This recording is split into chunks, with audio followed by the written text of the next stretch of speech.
윤석열 국민의힘 후보가 이준석 대표의 반대에도 불구하고 사무총장단 임명을 강행했습니다. 국민의힘 의원총회에서는 이준석 대표에 대한 불만이 터져나오면서 당대표 사퇴 결의안이 논의되고 있습니다. 국민의힘이 내홍에 휩싸인 사이 이재명 후보는 연일 정책 행보를 이어가고 있습니다. 이 후보는 차기 정부 운영을 주제로 한 토론회에도 정부와 시장이 부동산 정책을 두고 충돌하면 둘 다 망한다며 그럴 때 정부가 역할을 해줘야 한다고 강조했습니다.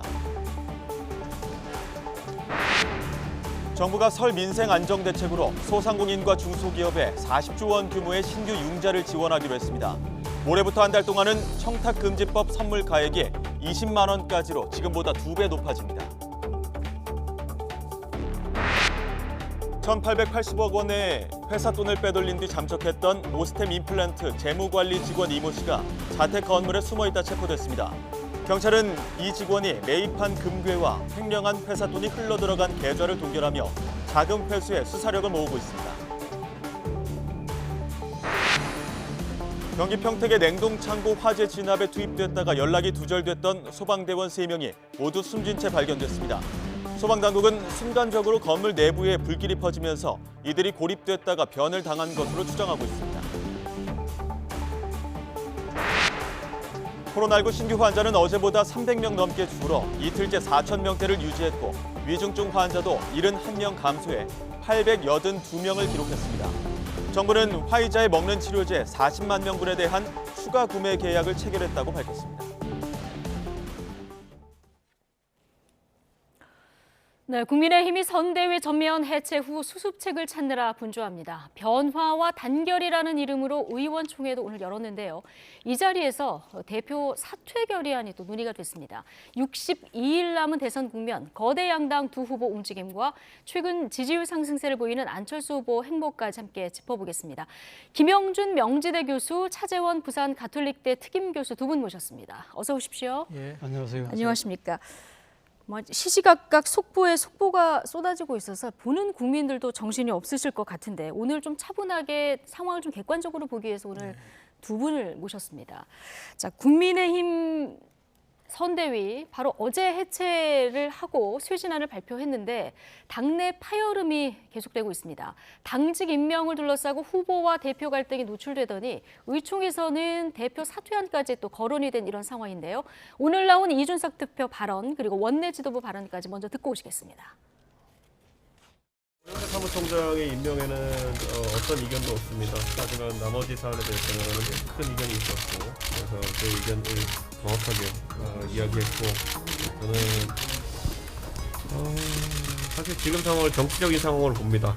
정치적인 상황이 있어서 어제부터 이 갈등 해소를 위한 여러 가지 노력들이 있었음에도 불구하고 그것이 온전히 받아들여지지 않은 부분도 있고 무엇보다도 저는 정치적 해법을 과연 모색하고 있는 것인지도 이제 궁금해집니다. 그러니까 사퇴에 대한 찬반 비율이 7대3, 8대2 정도로요? 훨씬 높죠. 지금 몇 분 정도 얘기를 나누셨어요? 지금 뭐 굉장히 많이 하셨어요.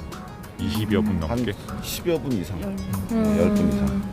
대표가 당연히 참석해야 될 의무가 있고 대표가 많은 의원들이 제기하고 있는 문제점에 대해서 답변해야 할 책임이 있습니다.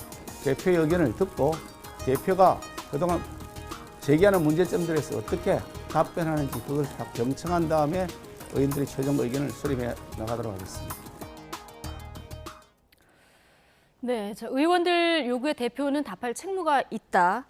자, 그래서 이제 이준석 대표가 오후 의총에 참석하는 것으로 전해졌는데 지금 발언을 이준석 대표 발언만 공개하느냐, 전체를 다 공개하느냐 이거 가지고 좀 신경전이 벌어지고 있는 상황이라 아직 이준석 대표 모습이 현장에서 보이지 않는 이런 상황입니다. 어떻게 보십니까, 교수님? 얘기를 하기 전에 네. 제가 한 방송에서 이 방송에서 참 한 번도 경험하지 못한 대선이라는 네. 얘기를 한 적이 있는데 네. 거기에 이제 후속타가 저는 국민의힘의 세 가지가 도저히 이해가 안 가요.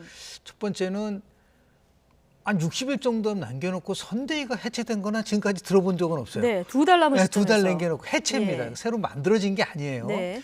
두 번째는 당대표 사퇴 건의안이 지금 뭐 문제가 되고 있다는 것도 지금까지 들어본 적이 없고요. 지금 네. 대선이 얼마 안 남았는데 마지막으로는 경선에 참여했었던 홍준표, 유승민 후보가 전략적으로 침묵하고 있는 것에 대해서도 이해가 되질 않습니다. 원팀이 안 되고 있다. 이런 예. 것들이 지금까지 대한민국 대통령 선거 특히 특정 정당을 떠나서 한 번도 경험해보지 못한 거거든요. 그리고 어저께 윤석열 후보가 뭐라고 얘기했냐면 이준석 대표에 대해서는 그 역할이 있고 내가 사퇴할 권한이 없다라고 얘기를 했지 않습니까? 예. 그리고 같이 할 것이다라고 얘기를 했는데 벼랑간 또 오늘 의총을 열어가지고 사퇴 거리를 한다고 한다니까 이건 엇박자예요. 예. 이건 어저께 윤 후보가 얘기한 거와 또 배치됐기 때문에 내용을 지금 빨리 끊고 새로운 변화와 무슨 뭐 단합이라고 얘기를 하는 단계라고 얘기를 하는 거를 가는 거로 국민들한테 얘기를 하면 거기에 실질적으로 맞는 행동을 해야 되는데 지금 말하고 행동이 자꾸만 엇박자가 나니까 국민들이 국민의힘을 볼 때 가장 크게 지금 걱정되는 거는 뭐냐면요. 저 세력이 과연 국정을 장악했을 때 정권을 교체했을 때 나라를 제대로 운영할 수 있을까? 네. 라는 그런 불신을 주는 게 더 아픈 부분이에요. 빨리 이 내용을 끌어내야 수습하는 된다라는 게. 생각이 예. 좀 듭니다. 사실 윤석열 후보 최근 지지율이 하락하고 있었고 이 흐름을 끊기 위해서 이제 김종인 위원장이 뭔가 개편을 하겠다 해서 승부수를 던진 거 아니야 이런 분석이 나왔는데 네. 김종인 위원장은 좀 나갔고요. 그 이후에 그럼 선대위 쇄신해서 나갈까 했는데 파열음이 계속되고 있는 상황이거든요. 지금 원팀 출발을 결의하는 의원총회인데 대표 지금 사퇴 결의안이 논의되고 있는 이런 상황 어떻게 보십니까? 앞서 뭐 예. 김영기 교수님 말씀하셨지만 저도 사실 이 사안을 보면서 떠오른 사자성어가 세 가지가 있는데 제일 첫 번째가 전대미문입니다. 이전에 들어보지 예. 못했다. 아까 말씀하신 거 충분히 설명을 하셨으니까 그건 건너뛰고 그다음 떠오르는 단어가 점입가경이라는 것이죠. 예. 그러니까 어제 선대위 해체라는 극단적인 처방을 내리고 난 뒤에도 오히려 그러니까 내용이 진화되기는커녕 오히려 더 크게 지금 불씨가 번지고 있는 상황, 이러한 상황에 대해서는 저는 사실 뭐 윤석열 후보가 어제 저가 잘못이고 저부터 바뀌겠습니다고 이야기했지만 사실은 당내 갈등의 가장 큰 원인 중에 예. 한 분이 그러니까 김종인 뭐 총괄선대위원장의 뭐 정권이냐 아니냐 그런 부분도 있었지만 또 하나가 이 이준석 당대표의 자맹 그리고 또 일종의 이 그 사부타주라고 이야기하는 그런 그 행태였잖아요. 그런 부분들에 대해서 어제 사실은 그 기자회견 전에 제가 생각했을 때 윤석열 후보가 전격적으로 이준석 대표를 찾아가서 예. 내가 오늘 이런 형태의 기자회견을 할 것이니까 내하고 같이 갈 거냐 말 거냐를 확실하게 확답을 받든지 네. 아니면 그러니까 이 기자회견이 끝나고 난 뒤에는 내가 이런 발표를 했으니까 이제 그 우리 이 대표 같이 갑시다 하면서 손을 내미는 식으로 포용을 자세를 보였어야 되는데 그러지 못했다. 그렇기 때문에 이게 사실 계속 점입가경으로 가고 있다. 그렇지만 나머지 하나가 뭐냐면 결국은 자멸지계라는 거죠. 그러니까 지금 대선을 60일 앞두고 지금 이 단일한 대우를 형성하지 못하고 계속적으로 이렇게 내분의 모습을 보여주는 부분들에 대해서 과연 이 지금 뭐 이 그 중도층뿐만 아니라 지지층들까지 지금 이 등을 돌릴 수밖에 없는 예. 그러한 상황이 되고 있다. 제가 생각했을 때는 국민의힘은 사실 지금 골든 타임이 이제 거의 뭐 몇 분도 남지 않은 것 같아요. 몇 분도 남지 않았다. 예, 저는 오늘이 거의 마지노선이 아닐까. 오늘 만약에 의원총회를 연다고 한다면 네. 여기서 당 내용에 대한 가닥을 분명히 잡아야 된다는 생각이 듭니다. 그럼 어떤 방향으로 이 방향을 잡아야 된다고 맞다고 보십니까? 저는 일단 뭐 지금 의원들은 이준석 당대표의 지금 그 사퇴 결의안을 네. 뭐 지금 추진하면서 지금 당대표직을 물러나라는 이야기인데요. 그런데 여기에 대해서 이준석 대표는 앞서도 그 우리가 자료화면에 나왔지만 정치적 상황이라는 이야기를 했거든요. 예. 그러니까 그거는 결국은 그러니까 지금 사퇴 결의안을 통한 그런 식의 수적 우위를 통해서 자신을 압박하기보다는 이 지금 모든 이 윤 후보를 둘러싼 지지율의 정체의 원인이 뭐냐 이런 부분들에서 허심탄회하게 논의하고 여기서 뭔가 정치적 해결 방안을 찾자는 것인데 네. 이런 부분들에 대해서 지금 의원들 입장에서는 더 이상 참을 만큼 참았다. 그렇기 때문에 무조건 이준석 대표가 물러가라는 식으로 이렇게 밀어붙이면 저는 답이 안 나올 거라고 봅니다. 어느 정도 상당히 하니까 정치라는 것은 결국 완성도 완패도 아니잖아요. 결국 적정한 타입의 하나의 지점을 찾아야 된다고 한다면 저는 오늘 허심탄회한 의원총회를 통해서 그동안 쌓였던 이야기들을 다 드러내놓고 이 부분에 대해서 봉합을 서두르는 것이 맞지 않을까. 그렇다고 한다면 이준석 당대표는 껴안고 그리고 윤석열 후보가 이준석 당대표가 그동안 지적했던 문제들을 적극적으로 수용하면서 하나된 모습으로 다시 태어나겠다, 다시 시작하겠다는 모습으로 재정립해야 되지 않을까 생각이 듭니다. 네. 시간이 매우 촉박하다. 예, 오늘 저는 뭐, 안에 뭔가 해결을 해야 된다 이런 얘기를 해주셨는데 사실 60일 남겨놓은 시점에서 두 분 말씀하신 대로 같은 편끼리 지금 갈등이 계속 이렇게 노출되는 참 특이한 상황인데 이 갈등 불씨가 번지는 책임이 뭐 윤석열 후보에게도 있겠고 이준석 대표에게도 있겠습니까만은 어떻게 이 봉합을 해야 이 봉합이 될 거라고 보십니까? 지금 뭐 교수님 말씀하신 부분들도 예. 상당히 이제 나름대로 해법이 될 수 있는데 저는 어떻게 생각을 했었냐면 이제 선대본부 체제가 만들어지더라도 네.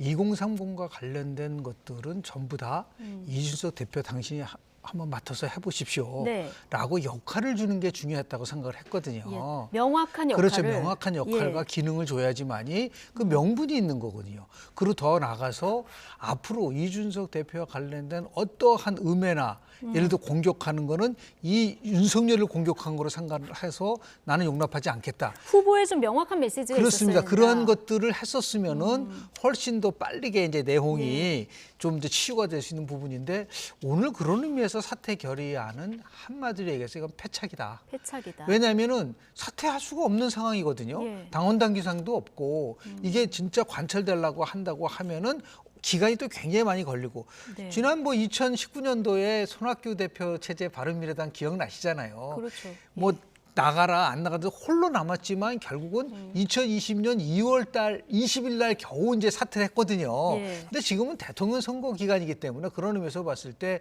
분명한 것은 역할을 주고 함께 같이 갈 수 있다는 것을 가져가줘야지 이런 식으로 해서 마치 당대표를 쫓아내요. 저는 그렇다고 해서 당대표인 이준석 대표의 행위에 대해서 절대로 동의할 수가 없어요.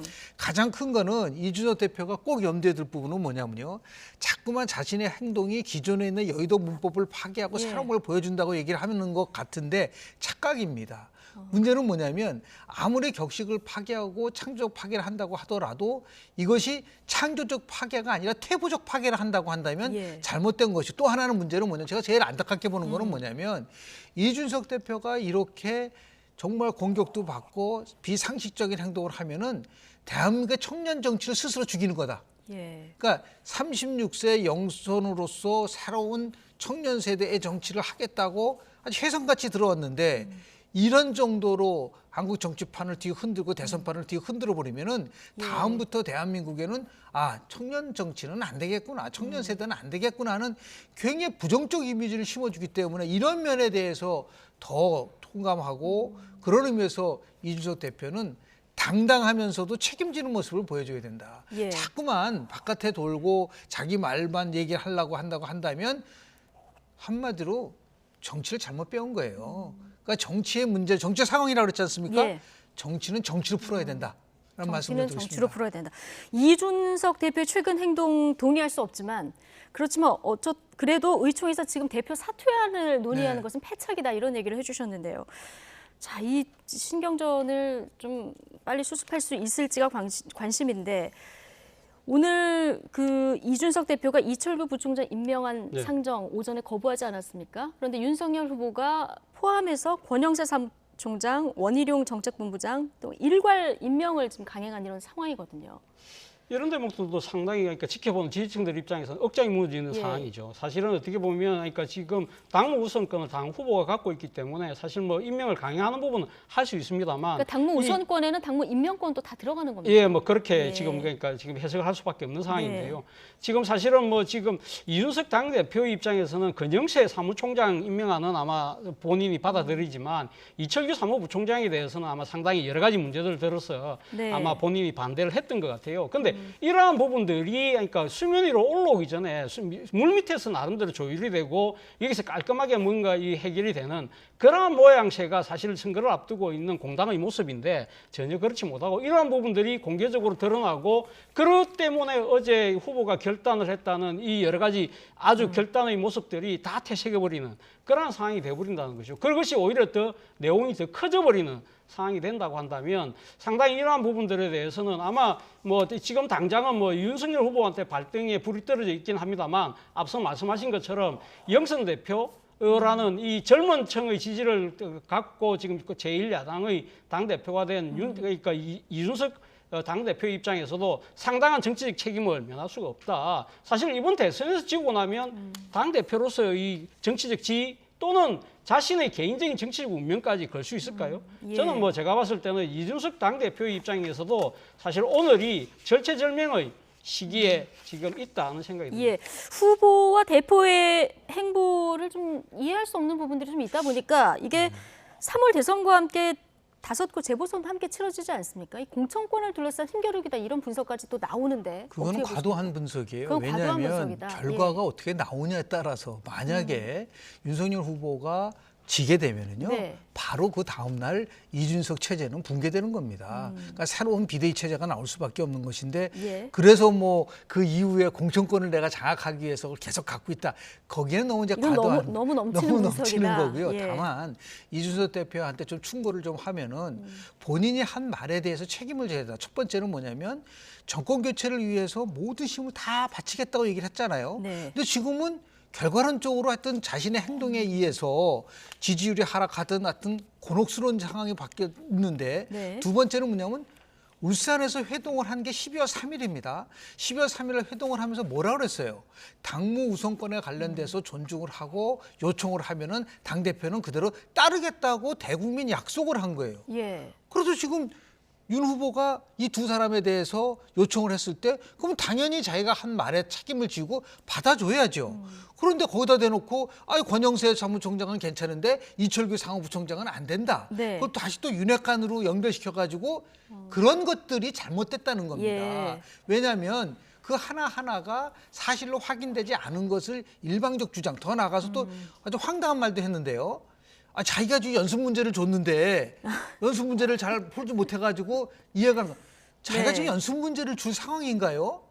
그런 말 하는 것 자체가 네. 굉장히 정치적인 미숙하다. 네. 정치적으로 잘못 배웠고 정치에 대한 접근 방법이 완전히 잘못됐지만 그럼에도 불구하고 그 대표를 현 상황에서 쫓아낸다? 네. 그건 더 미숙하죠. 예. 그런 의미에서 빨리 이번 의총을 통해서 오늘 의총을 통해서 이거를 해결하지 못하면은 정말 국민의힘은 더 큰 예. 내용으로 빠질 수 있고 국민들이 점점 멀어질 수밖에 없다는 것을 절박한 심정으로 이 문제를 풀어가야 되지 않을까 생각을 좀 지금 합니다. 말씀하신 연습 문제 말씀을 하셨으니까 출근길 그 시민들한테 인사하는 이 부분도 있었는데 윤 후보가 오늘 아침 여의도역에서 깜짝 출근길 인사를 단행했습니다. 이 모습 잠깐 보고 오시겠습니다. 시민 여러분 새해 복 많이 받으십시오. 시민 여러분 새해 복 많이 받으십시오.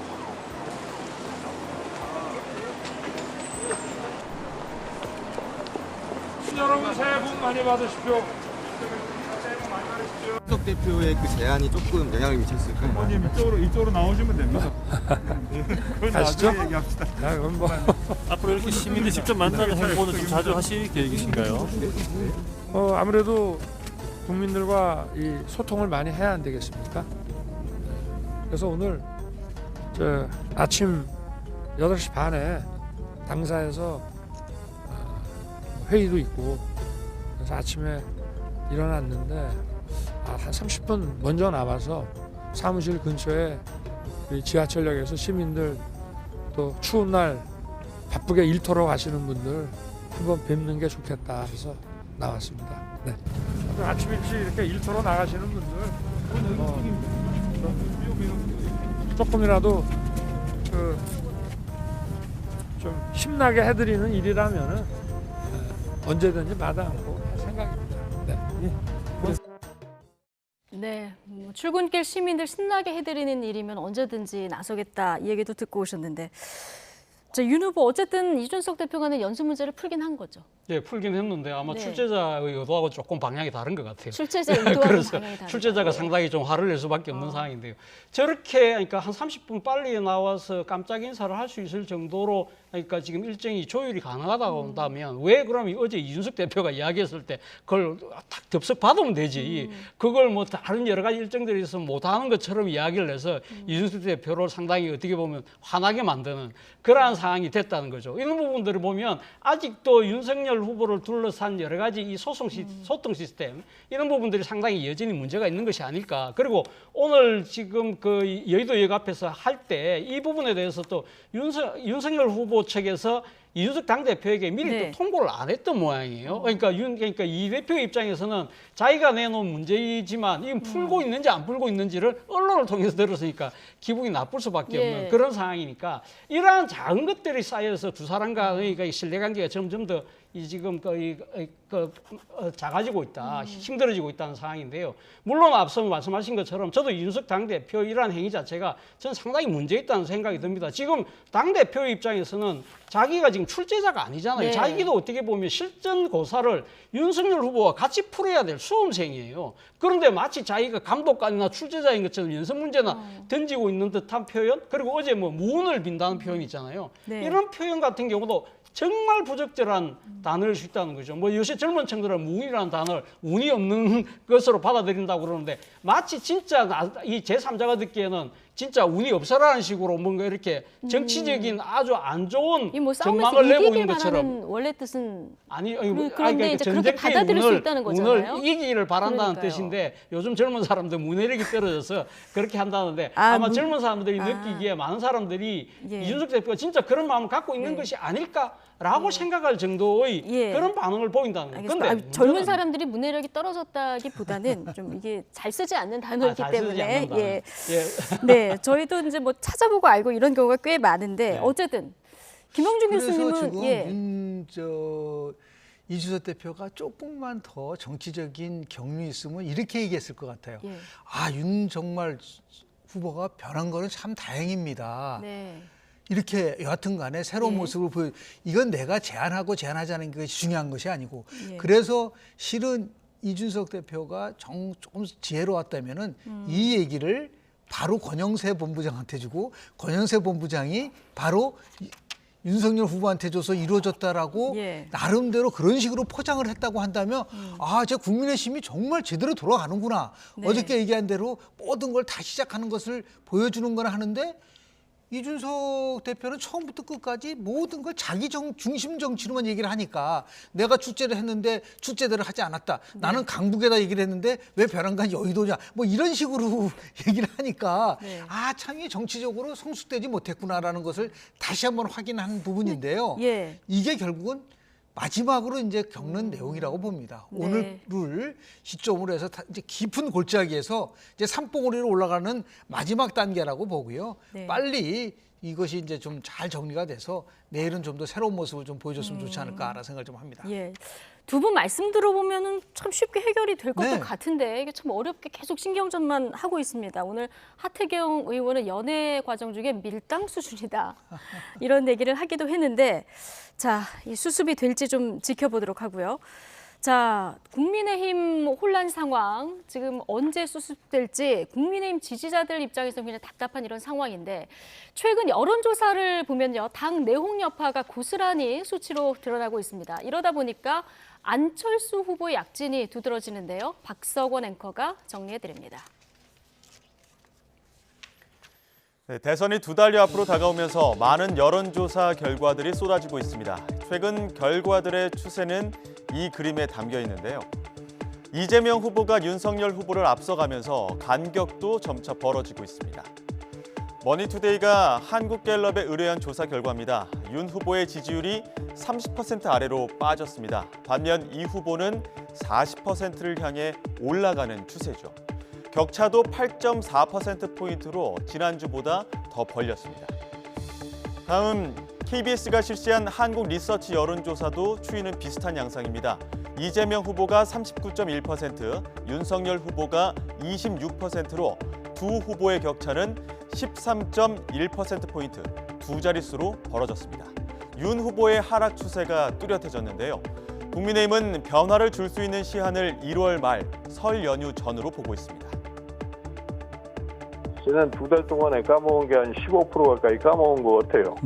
그래가지고서 내가 예측을 했을 적에 11월 말 한 번 변화가 있을 거고 12월 말 변화가 있을 거라고 생각을 했는데 그 변화가 그대로 이루어지고 있는 거예요. 그래서 12월 말에 사실 내가 예측하기에는 한 5% 정도 뒤질 수밖에 없을 거라고 이렇게 생각을 했는데 그 차이가 지금 나타났어요. 그래서 그와 같은 현상을 보면은 이거를 1월 말 소위 구정 초에 다시 또 하나의 변곡점이 나올 텐데. 국민의힘이 내홍을 겪는 사이 무대에 오른 사람은 바로 국민의당 안철수 후보입니다. 앞서 본 두 여론조사 모두 두 자릿수 지지율을 기록했습니다. 안 후보는 계속해서 단일화 논의에 대해 참가에 의의를 두는 올림픽에 나온 것이 아니라는 말로 분명하게 선을 긋고 있는데요. 정계에서는 설사 단일화를 하지 않는다고 해도 윤 후보가 지지율을 회복하지 못하면 야권의 민심이 안 후보 쪽으로 쏠릴 수 있을 것으로 보는 시각도 있습니다. 쭉 내려가서 뭐 자기들 지지자들이 집권 가능성이 없다고 보이고 상대적으로 안철수 후보가 올라가는 경우에는 얼마든지 그게 중심 인물이 바뀔 수 있다고 생각합니다. 지난번 선거 때만 해도 초반에는 오히려 안철수 후보가 문재인 후보하고 뭐 대항마로서 잘 가다가 그다음에 중간에 한번 그게 홍준표 후보 쪽으로 옮겨가면서 사실은 안철수 후보가 3위를 했죠.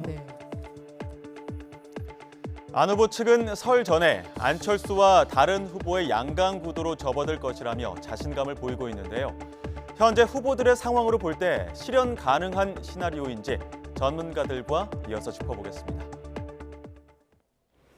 네, 자, 국민의힘이 자중질환에 빠진 사이 이재명 후보도 지금 격차를 벌이고 있지만 안철수 후보 상승세가 굉장히 뚜렷합니다. 홍준표 의원이 젖은 장작에 불 붙기 시작했다 이런 표현을 썼는데 지금 10% 넘은 그 여론조사 결과는 꽤 나오고 있고요.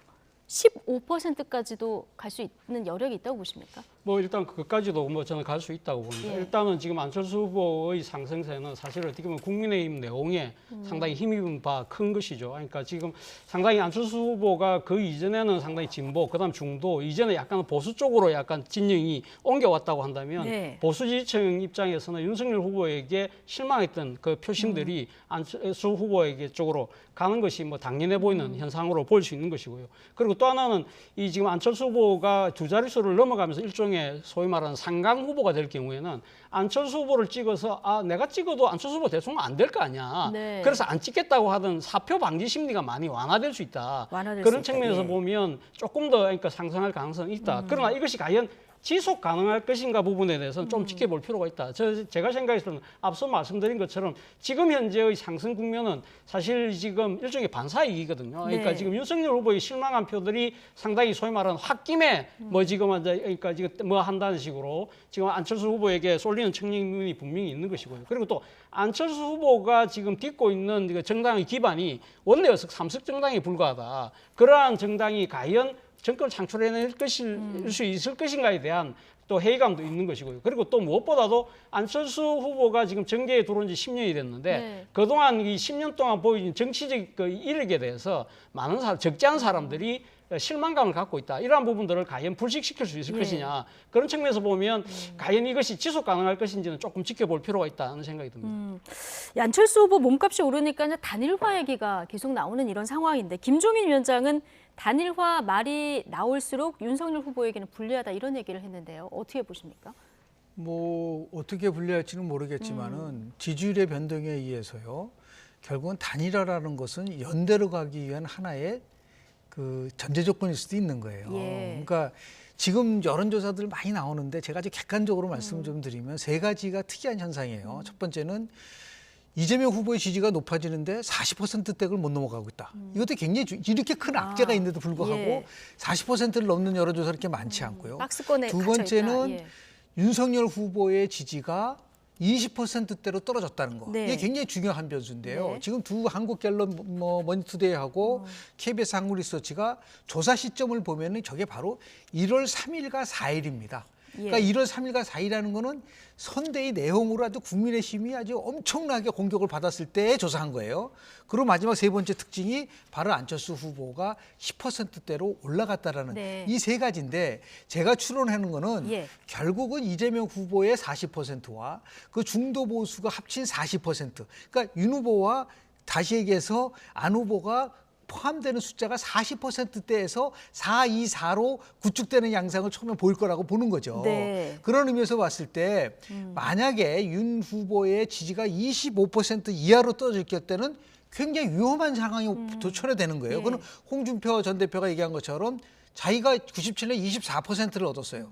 지금 안 후보가 조금씩 상승하는 이유는 지난 2017년도에 안철수 후보가 얻었던 21.4%를 지지했던 지지계층들이 이탈을 하고 있다가 이 상황 속에서 다시 조심스럽게 결집하는 걸 보여주고요. 더 나아가서 지금 대통령 선거에서 가장 중요한 이 민심을 움직이는 거는 크게 제가 한번 말씀을 드린 적이 있는데 20대 서울 중도 자영업자층이에요.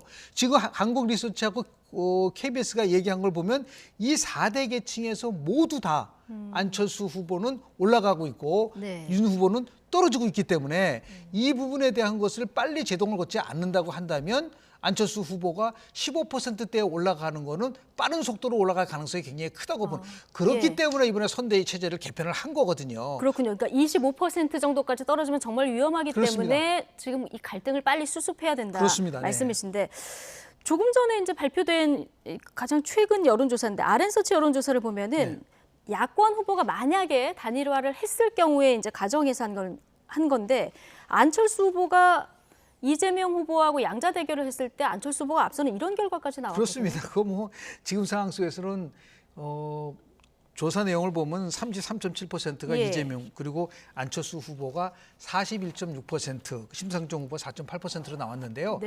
이거는 뭐 지금 가상적인 거를 얘기를 하고 있는 부분이기 때문에 결국 이건 뭐냐면 범진보와 범보수인데 자 보십시오. 33.7 더하기 4.8을 한번 해보십시오. 거의 40%예요. 그렇죠.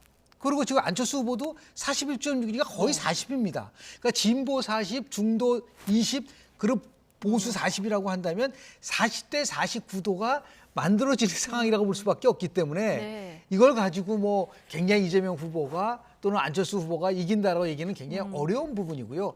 결국 구도가 3자 구도인데 저런 식으로 가면은 왜 안철수 후보가 좋을 수밖에 없냐면 심상정 후보가 결국은 누구 표를 잠식을 하겠습니까? 결국 이재명 후보 표를 잠식을 하기 때문에 저쪽은 중도 보수가 하나가 됐고 그리고 심상정 후보가 나온다고 하면 진보는 분열됐기 때문에 저런 결과가 나올 수밖에 없는 특정한 인물에 의해서 결정된 것이 아니라 결국은 진보와 보수라고는 이념적 지형에 의해서 나온 결과라고 저는 1차적으로 해석을 좀 하고 싶습니다. 이번 대선에서도 역시 단일화 변수는 굉장히 큰 변수가 될 수밖에 없는데 자, 민주당 얘기를 짧게 좀 해보겠습니다. 민주당 이재명 후보 연일 정책 행보에 집중을 하고 있는데 지금 국민의힘 내홍에 언론의 관심이 쏠려 있는 상황입니다. 자, 이런 중에 탈모 관련 소확행 공약이 화제를 모으고 있었는데 관련해서 이재명 후보 이야기 잠시 듣고 오시죠. 의료보험을 지원하는 게 맞는지 또 어느 정도 경계선 내에서 지원할지 문제는 저희가 심도 있는 고민을 하고 있다는 말씀을 드리고요. 정말 수없이 많은 사람들이 현실적으로 고통받고 있다면 그 재원을 부담하고 있는 그들을 굳이 배제해서 이렇게 섭섭하게 할 필요는 없다라는 생각이 듭니다. 일단 재원 규모도 그 전체 의료보험 지출액에 비하면 무슨 타격을 줄 정도로 대규모가 아니기 때문에 지나친 정치 공세라는 생각이 듭니다. 네, 오랜만에 이제 정책 이슈에 관심을 갖게 한 이슈이긴 합니다. 근데 내친 김에 지금 임플란트 지원 얘기까지 나오다 보니까 지난번에 전 국민 100만 원 지원하겠다 이 얘기에 더해서 지금 다시 포퓰리즘 논란도 일고 있는데 어떻게 보십니까? 사실 뭐 탈모인들의 고통을 생각한다는 그러니까 이런 대선 후보의 언행 자체는 상당히 좀 신선한 측면이 분명히 있습니다. 그럼에도 불구하고 뭐 지금 이재명 후보는 뭐 이 건강보험 재정에 큰 타격이 되지 않는다고 이야기를 해요. 뭐 지금 이 보도에 의하면 이 아마 탈모 치료제가 아마 연간 한 700억 정도 만약에 건강보험이 보장을 하게 될 경우 그 정도의 아마 타격이 생기는 모양인데 전체 규모로 보면 상당히 적은 것이죠. 그러나 지금 이 건강보험 재정이 점점 악화되고 있는 상황이라는 겁니다. 그리고 특히 무엇보다도 건강을 보장하는 우선순위가 있는데 그 순위로 따지고 보면 사실 탈모는 이 생명의 문제하고는 직결되어 있지 않잖아요. 중증이나 뭐 암과 같은 이러한 경우는 사실 지금 현재 그 건강보험이 커버할 수 있는 비율이 80% 정도밖에 안 되거든요. 그러니까 그 지금 그런 환자들 같은 경우 그런데 좀 더 이 지금 그 건강보험이 좀 더 많이 그러니까 지급돼 할 수 있는 그러한 상황을 지금 바라고 있는데 문제는 거기보다는 탈모인들의 표가 훨씬 더 많다. 객관적으로. 그런 부분들 때문에 아마 비판하는 쪽에서는 상당히 일종의 포퓰리즘이 아니냐. 네. 이러한 부분들에 대해서 지금 뭐 이재명 후보는 뭐 큰 부담이 안 되니까 문제 없다고 이야기하지만 상당수 유권자들은 그런 지점을 상당히 예의주시하지 않을까 하는 생각이 듭니다. 예, 뭐 정식 공약으로 좀 채택된 건 아닌데 어쨌든 늘 재원이 문제 아니겠습니까? 그렇습니다. 예. 두 가지 면에서 좀 논쟁이 될 거라고 네. 보는데요. 잘 지적을 해주셨었는데 우리 용어를 한번 보십시오. 건강보험이잖아요. 네. 이게 건강과 관련이 있는 건가요? 그렇지 않잖아요. 그러니까 우선순위와 본질에 대한 문제에 대한 얘기를 좀 해줘야 될 필요가 있고 2025년서부터 국민건강보험 재정이 지금 악화된다고 하는 부분들이 있는데 두 번째는 뭐냐면 얘기하고 좀 지나면은 그거 내가 얘기한 건 아니고 좀 더 생각해 보겠다는 얘기를 하는데 저는 여기까지 나오면 뭐까지 나올 것 같으면요. 저는 기본 성형이 나올 것 같아요. 국민들한테 이 아름답게 해줄 수 있는 거를 뭐 기본을 시리즈를 잘하니까 그냥 아마 기본 성형까지 나오지 않을까. 기본 성형. 예, 기본 성형에 대한 부분 또 우리 젊은 세대들은 또 굉장히 또 이거 너무 황당하다고 얘기를 할 수 있는 거지만 이런 식으로 신선한 게 아니라 황당한 거죠. 이렇게 가져가면 오죽하면 포퓰리즘이 아니라 모퓰리즘이라는 말까지 나올 정도로 이런 부분에 대해서 좀 정책에 대한 우선순위 좋은 말씀하셨는데 우선순위를 굉장히 중요하게 여겨야 되지 않을까 생각을 좀 합니다. 알겠습니다. 앞으로 이제 60일 남은 대선 토론도 또 변수가 될 텐데요. 좀 정말 시시각각 들어가는 대선 관련 소식들 오늘 두 분 교수님과 짚어봤습니다. 김영준 명지대 교수, 차재원 부산 가톨릭대 특임 교수 두 분과 함께했습니다. 고맙습니다. 네.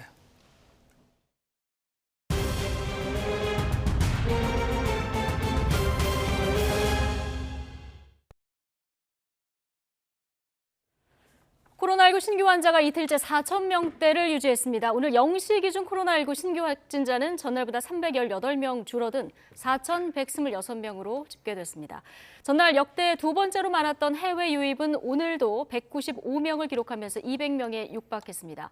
위중증 환자는 전날보다 71명 감소한 882명으로 24일 만에 800명대로 내려갔습니다. 사망자는 49명 늘어서 누적 5,887명이 됐습니다.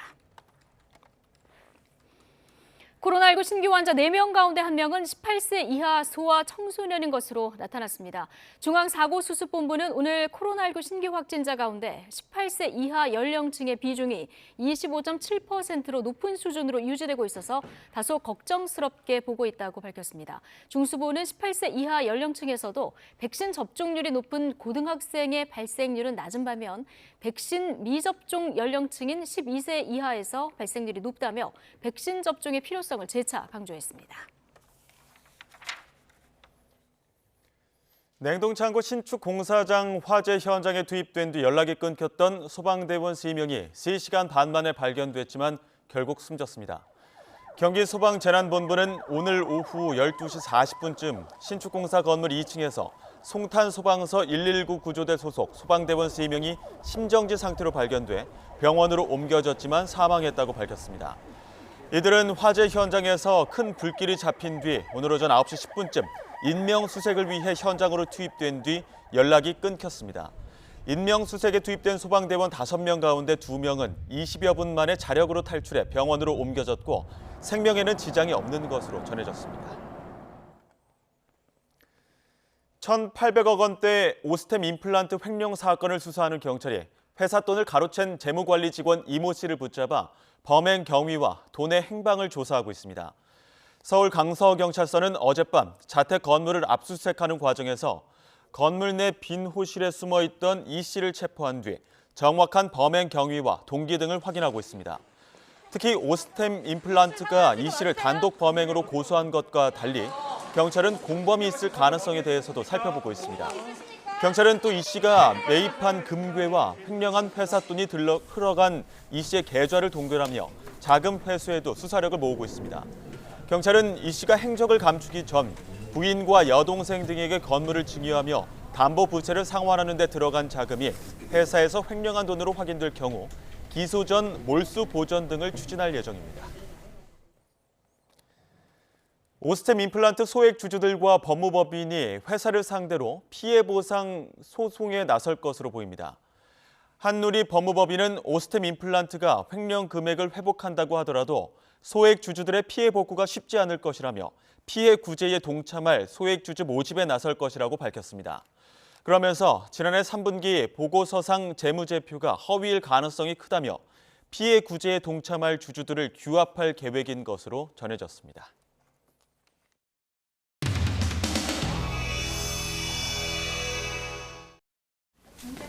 뭘 더 물어볼 게 있어요. 이래 얘기했는데. 윤석열 후보에게 별의 순간이 왔다라고 하셨는데 별의 순간이 왔으면 그 별의 순간을 제대로 잡아야 되는데 그 별의 순간을 제대로 잡는 과정에서 지금 이런 사태가 발생한 거지. 두 분이 다 했다고. 한국에 대한 지적이 여러 라디오나 이런 2030 그 세대가 조금 더 주도적으로 참여할 수 있는 청년 세대가 이 캠페인에 주도적으로 좀 뛸 수 있게 하기 위해서는 의사결정 구조를 좀 단순화하고 2030의 그 마음을 얻기 위해서 이준석 대표가 선대위에 직접 참여할 필요는 없다고 생각하시는지 궁금합니다. 이준석 대표께서 하여튼 이 대선을 위해서 당 대표로서의 역할을 잘 하실 것으로 기대하고 있습니다. 부모님이 아니야 지금 무슨 소리 하는 거예요? 선거 약간 도와달라 나타났다 이런 식으로 막 평가할 생각이 없습니다.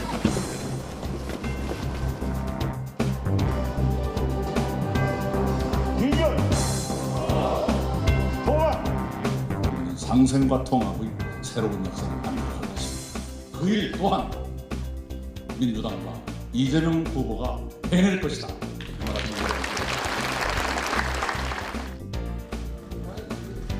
똑같습니다. 서로 양보하시는데 전부 한꺼번에 나오셔서 촬영을 하시게 될 겁니다. 자, 사진 찍어주시고요. 이낙연 전 대표와의 행보는 선거 이후까지 당선이 되더라도 계속 이어가실 계획이신 건지. 우리 진영 내에 가장 우수한 경륜과 또 경험, 또 학식, 역량을 가지신 우리 이낙연 후보님을 빼고 어떻게 다음을 넘어가겠습니까? 이거는 선거가 끝난 후. 기자회견 마친 소감 좀 얘기해 기자회견 이번 윤석열 후보 이 선거 운동은 또 청년들과 함께 한다고 하는 것을 분명하게 제가 말씀드리고 그 체제로 바꿀 거예요.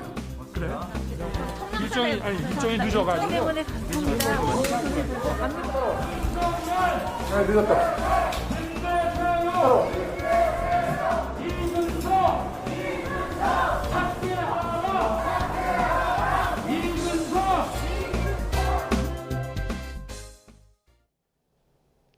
내일도 예년 이맘때 겨울 날씨가 이어지겠습니다. 내일 서울 아침 기온 영하 6도로 오늘과 비슷한 영하권 추위가 이어지겠고요. 낮 기온은 4도로 예년 기온을 2도가량 웃돌면서 크게 춥지는 않겠습니다. 내일도 전국적으로 맑은 하늘이 함께하겠습니다. 다만 서울과 동해안 지역에는 수일째 대기가 무척 메말라 있으니까요. 화재 사고 없도록 각별히 주의해 주시기 바랍니다. 또 추위 대신 초미세먼지가 기승을 부리겠습니다. 중서부와 광주, 전북과 대구는 종일 미세먼지 농도가 나쁨 수준을 보이겠습니다. 내일 아침에는 예년 수준의 추위가 이어지겠습니다. 내일 서울 아침 기온 영하 6도, 광주는 영하 4도가 예상되고요. 낮 기온은 예년보다 2에서 3도가량 높겠습니다. 내일 낮 기온 서울 4도, 대전 7도, 부산은 11도가 예상됩니다. 토요일 밤사이 경기 북동부와 영서에는 비나 눈이 내리겠고 서울에도 약하게 눈발이 날리는 곳이 있겠습니다. 지금까지 날씨 정보였습니다. 네, 목요일 더 뉴스 마치겠습니다. 잠시 후 뉴스큐가 이어집니다. 시청해주신 여러분 고맙습니다.